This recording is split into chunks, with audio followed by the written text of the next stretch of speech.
امریکی قانون ساز کہہ رہے ہیں کہ اب تعزیری اقدامات کی آپشن موجود ہونی چاہیے. فارن ریلیشنز کمیٹی کے چیئرمین باب کارکر کہتے ہیں کہ برما کو تنہا نہیں چھوڑنا چاہیے، مگر اب شاید پالیسی پر نظر ثانی کی ضرورت ہے. بالآخر جو بھی ہو، امریکی حکام چاہتے ہیں کہ پورے ملک کی بجائے صرف ان افراد کو نشانہ بنایا جائے جو انسانی حقوق کی خلاف ورزیوں میں ملوث ہیں. وسیع پیمانے پر لگائی جانے والی پابندیاں ظلم کا شکار لوگوں کو پہلے سے ہی جاری مظالم اور مجرمانہ کارروائیوں کا ایک زیادہ آسان شکار بنا دیں گی. میانمار میں انسانی بحران پر بحث کے دوران ڈیموکریٹک پارٹی کی ایک رکن خود کو ٹرمپ انتظامیہ پر طنز کرنے سے نہ روک سکی. What kind of a message does it send? ایسے میں جبکہ یہاں امریکہ میں مسلمان اکثریت والے ممالک پر سفری پابندی عائد ہے، تو برما میں عسکری اور سویلین قیادت کو اس سے کس قسم کا پیغام ملے گا؟ سینیٹر نے کہا کہ وہ پینل سے کسی جواب کی توقع نہیں رکھتی اور نہ ہی انہیں جواب ملا. مائیکل بومن کے ساتھ ندیم یعقوب، اردو VOA.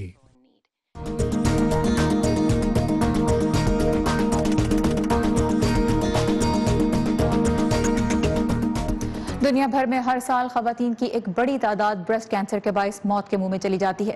یہ مرض لاحق ہونے کے امکان کو ماحولیاتی عناصر اور جینیات دونوں متاثر کرتے ہیں، لیکن جلد تشخیص اور علاج کی مدد سے لاکھوں خواتین صحت یاب بھی ہو رہی ہیں. بریسٹ کینسر کا مقابلہ کرنے والی ایسی ہی ایک امریکی خاتون سے ہمیں ملوا رہی ہیں وردہ خلیل. 7 سال پہلے مجھ میں بریسٹ کینسر کی تشخیص ہوئی. یہ میری زندگی کا مشکل مرحلہ تھا، لیکن بدقسمتی سے یہ بیماری اب عام ہو چکی ہے. روزانہ کئی خواتین میں تشخیص ہوتی ہے اور کئی خواتین اپنی جان سے ہاتھ دھو بیٹھتی ہیں. عالمی ادارہ صحت کے مطابق دنیا بھر میں ہر سال 15 لاکھ سے زائد خواتین میں چھاتی کے کینسر کی تشخیص، جبکہ یہ خواتین میں پایا جانے والا سب سے عام کینسر بھی ہے. بریسٹ کینسر کے بارے میں آگاہی پھیلانے اور اس کے علاج کی سہولت تک بہتر رسائی کے لیے کام کرنے والے ادارے سوسن جی کے مطابق یورپ کے بعد شمالی امریکہ میں سب سے زیادہ بریسٹ کینسر کے کیسز پائے جاتے ہیں. جب میں چلتی تھی تو ایک کار ایکسیڈنٹ میں میری گردن ٹوٹ گئی اور میں بالکل مفلوج ہو گئی. یعنی ایکسیڈنٹ کے بعد میری چھاتی سے نیچے کا جسم حرکت نہیں کر سکتا. اور جب مجھے پتا چلا کہ مجھے بریسٹ کینسر ہے تو ایسا لگا جیسے میرے ساتھ کسی نے گھناؤنا مذاق کیا ہو. مجھے خود پر یقین نہیں ہو رہا تھا. اگرچہ بریسٹ کینسر کی اصل وجوہات جاننے کے لیے اب بھی تحقیق جاری ہے، لیکن جیسے ترقی یافتہ ملک میں آج بھی اس بیماری کے حوالے سے کئی غلط مفروضات پائے جاتے ہیں. اگر آپ کی چھاتی میں چوٹ لگی تو آپ کو سرطان ہو سکتا ہے، یا یہ بیماری مجھے میرے رشتہ دار سے منتقل ہوئی. یہ تمام غلط مفروضات اس لیے معاشرے میں پائے جاتے ہیں کیونکہ آج بھی لوگوں کو اس کا شعور اجاگر کرنے کے لیے مہم میں حصہ لینا شروع کر دیا. میں ایک مثبت سوچ رکھنے والی عورت ہوں. میرے خیال میں مثبت سوچ کے مقابلے میں اپنی سوچ کو منفی بنانے کے لیے زیادہ محنت کرنا پڑتی ہے. میرے خیال میں یہ زندگی میں بہتر تبدیلی لائی. میں لوگوں میں اس بیماری کا شعور پیدا کر کے کچھ اچھا کر سکی. بریسٹ کینسر اویئرنیس کے ادارے کی بانی تھلما ڈی جونز کا کہنا ہے کہ بریسٹ کینسر کے مریضوں کو اس بیماری سے لڑنے کا حوصلہ دینے کے لیے ان کے شریک حیات اہم کردار ادا کر سکتے ہیں. طرف سے سپورٹ بہت ضروری ہے کیونکہ آپ کی فیملی آپ کی شخصیت کا حصہ ہوتی ہے. بہت سی خواتین اس بیماری کے بعد خود کو تنہا پاتی ہیں.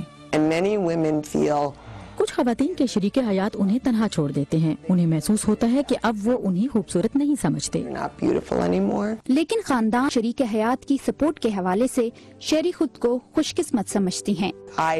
میں شادی کرنا چاہتی تھی لیکن میں نہیں جانتی تھی کہ مجھے کبھی کوئی مل سکے گا کیونکہ ویل چیئر پر بیٹھی اپاہج عورت کے لیے یہ آسان نہیں. میں ان سے 12 سال پہلے ملی. ان کا نام ٹونی ہے. بریسٹ کینسر کی تشخیص ہوئی تو میں نے سب سے پہلے ٹونی کو بتایا. وہ میری گود میں سر رکھ کر رونے لگا اور اس نے کہا مجھے پرواہ نہیں کہ تم اس بیماری کے بعد کیسی دکھتی ہو. تم جیسی بھی ہو مجھے تم سے محبت ہے. وردہ خلیل، اردو VOA، واشنگٹن.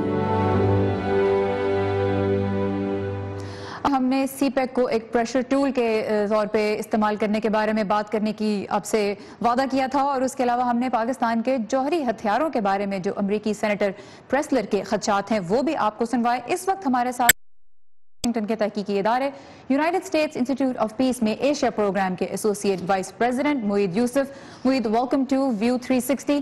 افغان صدر نے سی پیک سے علیحدہ ہونے کی دھمکی دی کل بھارت میں ہی، اور بھارت کا یہ موقف ہے کہ یہ راہداری متنازع علاقوں سے گزرتی ہے. کیا سی پیک ایک پریشر ٹول بنتا جا رہا ہے یا پاکستان عملی طور پر ان ملکوں کے خدشات دور کر سکتا ہے؟ جی شکریہ سارا. دیکھیے بات یہ ہے کہ اس وقت جنوبی ایشیا میں جو ایک وہ جیو اسٹریٹجی کا معاملہ ہوتا ہے اس میں بڑی واضح دراریں آ رہی ہیں. ایک طرف چین اور پاکستان اور یہ سی پیک کا معاملہ ہے، دوسری طرف آپ دیکھ رہی ہیں کہ ہندوستان، امریکہ، افغانستان ان کی ایک الائنس اسٹرکچر ہے. تو اس وقت خدشات اتنے بڑھ گئے ہیں. امریکہ پاکستان کے تعلقات میں ایک تفریق ہے، بڑی ہے، ایک مسٹرسٹ ہے، وہ میرے نزدیک ختم نہیں ہونے والا. اگر وہ ختم نہیں ہونا تو افغانستان اور پاکستان کے جو معاملات ہیں ان میں جو کشیدگی ہے وہ بھی میرے نزدیک موجود رہے گی. تو اس میں پھر سی پیک جو ہے وہ ایک اسٹریٹجک ٹول بن جاتا ہے دونوں سائڈز کے لیے. حالانکہ میرے نزدیک امریکہ جو ہے بڑی محنت سے بات کرتا رہا ہے کہ وہ سی پیک کے خلاف نہیں ہے، لیکن اب افغانستان نے ایک سٹیٹمنٹ افغانستان کے صدر نے دی، میٹس صاحب نے بھی پہلے ایک سٹیٹمنٹ دی تھی، تو وہ خدشات اس کی وجہ سے بڑھتے ہیں. اور پھر کیونکہ وہ الائنس سٹرکچر پہلے ہی اس طرح بن رہے ہیں تو اس سے لگتا ہی ہے کہ یہ ایک سٹریٹجک جو ہے ٹسل کا حصہ بن گیا ہے سی پیک، بجائے اس کے کہ صرف ایک اکنامک کنیکٹیوٹی کا معاملہ رہے. اچھا یہ بتائیے، امریکی سینیٹر لیسلر نے وائس آف امریکہ سے بات کرتے ہوئے کہا کہ امریکہ کو شمالی کوریا سے زیادہ تو پاکستان کے جو جوہری ہتھیار ہیں ان کی فکر کرنی چاہیے کیونکہ وہ فروخت ہو سکتے ہیں، کہیں منتقل ہو سکتے ہیں. کیا سینیٹر پریسلر کے یہ خدشات درست ہیں؟ دیکھیے یہ بات کوئی نئی نہیں، بہت پرانی، بہت دیر سے یہ بات بارہا ہو رہی ہے.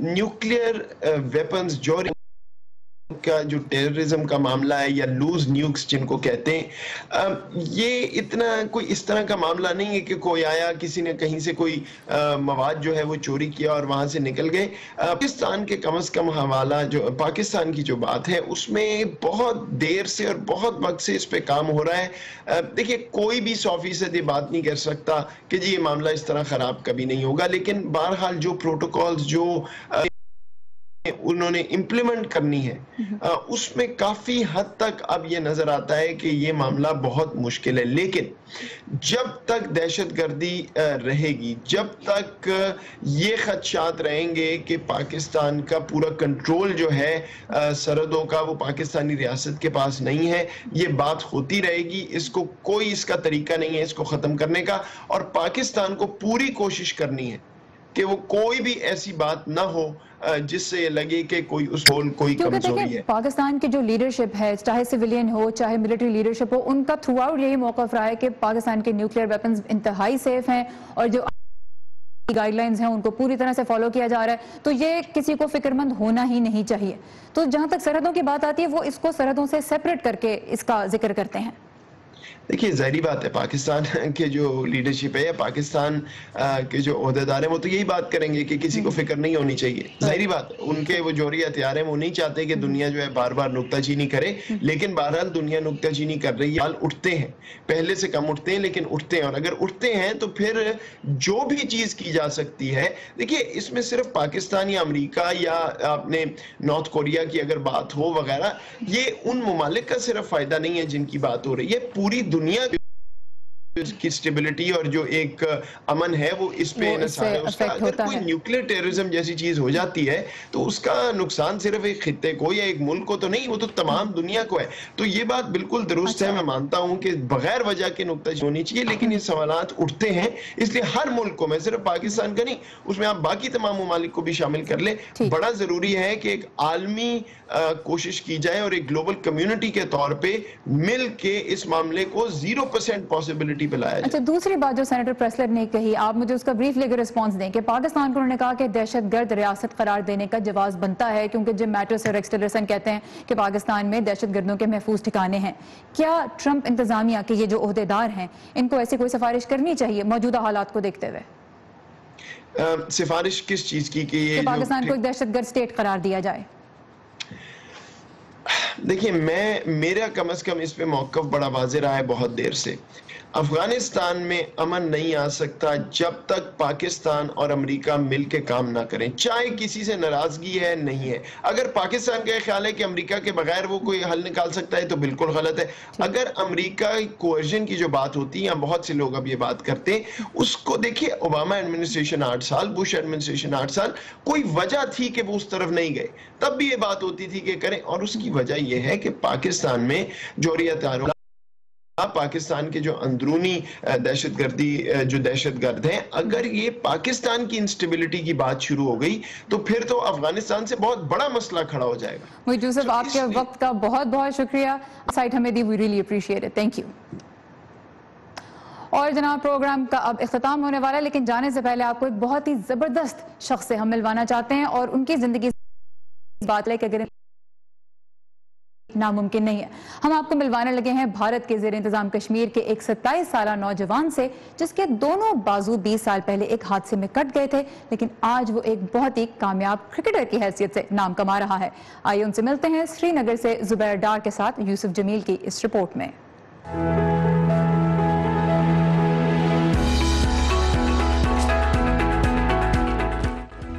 27 سالہ عامر حسین لون دونوں بازوں سے محروم ہے. انہوں نے انہیں 1997 میں پیش آئے ایک حادثے کے دوران گنوا دیا تھا, لیکن انہوں نے ہمت نہیں ہاری, بلکہ ہمت سے نہ صرف زندگی کی گاڑی کو آگے بڑھایا بلکہ اپنے شوق کو پروان چڑھانے کے لیے تگدو کرتے رہے. اور یہ شوق بلکہ عامر کے اپنے الفاظ میں جنون کرکٹ کھیلنے کا ہے. آج وہ بھارت کے زیر انتظام کشمیر کی کرکٹ پیرا ٹیم کے کپتان, وہ کسی بھی اچھے اور کامیاب کرکٹر کی طرح یہ مقبول کھیل کھیلتے ہیں. عامر کو ایک کرکٹر کی حیثیت سے کئی کامیابیاں حاصل ہوئی ہیں, لیکن وہ انہیں اپنی کارکردگی سے زیادہ خدا کی مہربانی کر شکر بجا لاتے ہیں. میں اللہ کا بہت شکر گزار ہوں کہ انہوں نے مجھے ہر ایک نعمت سے مجھے نوازا ہے. حالانکہ بنا ہاتھوں کے کرکٹ کھیلنا بہت مشکل کام ہے, لیکن اللہ کے دربار میں کوئی مشکل کام نہیں ہے. یہ تو اللہ کی مرضی ہے, جس کو مقام دیتا ہے وہ اس کو دیتا ہے. عامر اپنے پیر سے بولنگ کرتے ہیں اور بلے کو اپنی تھوڑی اور گردن کے درمیان مضبوط کے ساتھ پکڑ کر گیند پھینکنے والے کا سامنا کرتے ہیں. عامر کے دوست ان کی ہمت اور لگن سے بے حد متاثر اور ان کی کامیابیوں پر انتہائی خوش ہیں. عامر ایک مثال ہے یہاں لوگوں کے لیے. عامر کی طرف دیکھو, بنا بازو کہاں پہنچ گیا. بہت مشکلات عامر کے ساتھ آئے تھے, لیکن کسی نے اس کو مدد نہیں کیا تھا آج تک, لیکن محنت کیا, آج جہاں پر پہنچ گیا. عامر صرف 8 سال کے تھے جب وہ سری نگر سے 45 کلومیٹر جنوب میں واقع آبائی علاقے بیج بہاڑا میں اپنے والد کے کارخانے میں پیش آئے حادثے میں اپنے بازو گنوا بیٹھے. اتفاق سے اس کارخانے میں کرکٹ بیٹ تیار کیے جا رہے تھے. ان کے والد بشیر احمد لون نے عامر کے لیے اپنی جائیداد فروخت کر دی. حالانکہ انہیں کئی لوگوں نے مشورہ دیا تھا کہ وہ اپنا وقت اور پیسہ جسمانی طور پر ناکارہ ہو چکے بیٹے پر ضائع نہ کریں, لیکن عامر نے ثابت کر دیا کہ کچھ بھی ناممکن نہیں ہے. ہمت ہاری اور نہ امید کا دامن چھوڑا. آج وہ نہ صرف بھارت کے زیر انتظام کشمیر کے ایک مشہور و معروف آئیکن ہیں, بلکہ ان کے عزم و ہمت سے دوسروں کو بھی حوصلہ مل رہا ہے. زبیر ڈار کے ساتھ یوسف جمیل, اردو VOA, بیج بہاڑا, کشمیر. عامر کی کہانی میں نے آپ سے کہا تھا کہ بے مثال ہے, واقعی انبیلیویبل سٹوری ہے, اور اس سے یہ بات ایک مرتبہ پھر واضح ہو جاتی ہے کہ اگر انسان مثبت سوچ رکھے تو بہت کچھ زندگی میں اچیو کر سکتا ہے رکاوٹوں. اگر آپ بھی کسی ایسی انسپائرنگ کہانی کے بارے میں جانتے ہیں تو ہمیں ضرور بتائیے. یہ تھا ہمارا آج کا ویو 360. آپ کی آئیڈیاز اور فیڈ بیک کا ہمیں انتظار رہے گا. اس کے لیے آئیے facebook.com/VOA اردو پر, اور ہمارا ٹویٹر ہینڈل ہے @UrduVOA. سارا زمان کو اجازت دیجیے. خدا حافظ.